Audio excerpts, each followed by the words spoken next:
បាទក្រុមលោកជាសួស្តីពុកម៉ែបងប្អូនទាំងអស់គ្នាបានយើងវិលត្រឡប់មកជួបខ្ញុំម្ដងទីការធ្វើនៅដំណុយឆ្នោតយួននៅថ្ងៃទី26ខែ9ឆ្នាំ2025មកចែកជូនពុកម៉ែបងប្អូនទាំងអស់គ្នាដើម្បីធ្វើការលេងសងសនាទាំងអស់គ្នាបន្តទៀតផងដែរអញ្ចឹងសម្រាប់ពុកម៉ែបងប្អូនដែលថ្មីដើម្បីតាមដាននៅដំណុយខ្ញុំបាទជារៀងរាល់ថ្ងៃពុកម៉ែបងប្អូនទាំងអស់គ្នាកុំភ្លេចចុចសញ្ញាមេដាយបាទ like ដល់លើទាំងអស់គ្នាម្នាក់មួយចុច Subscribe ហើយដាក់រូបកណ្ដឹងទាំងអស់គ្នាម្នាក់មួយហើយនឹង comment លេខ168ក៏ដូចជា share វីដេអូទាំងអស់គ្នាម្នាក់មួយផងពុកម៉ែបងប្អូនបាទហើយតម្រុយរបស់ខ្ញុំមើលពុកម៉ែបងប្អូនទាំងអស់គ្នាអាចលេងសងសំណាងម៉ោង 1:30 នាទី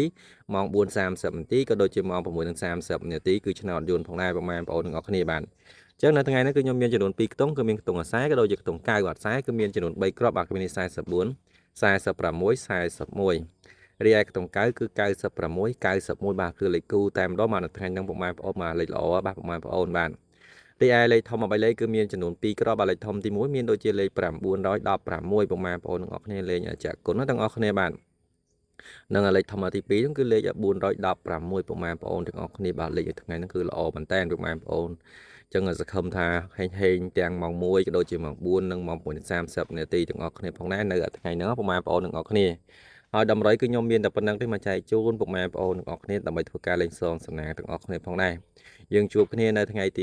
27ខែ9ឆ្នាំ2025នៅថ្ងៃស្អែកបន្តទៀតតាមពេលវេលានៅម៉ោងដដែលបាទគណៈពេលនេះគឺខ្ញុំបាទអសូមគ្រប់លាជួបគ្នានៅថ្ងៃស្អែកបាទអញ្ចឹងសង្ឃឹមថាហេងបាទម៉ោង1ក៏ដូចជាម៉ោង4ម៉ោង 9:30 នាទីពុកម៉ែបងប្អូនបាទគ្រប់លាបាយបាយពុកម៉ែបងប្អូនទាំងអស់គ្នាផងដែរបាទ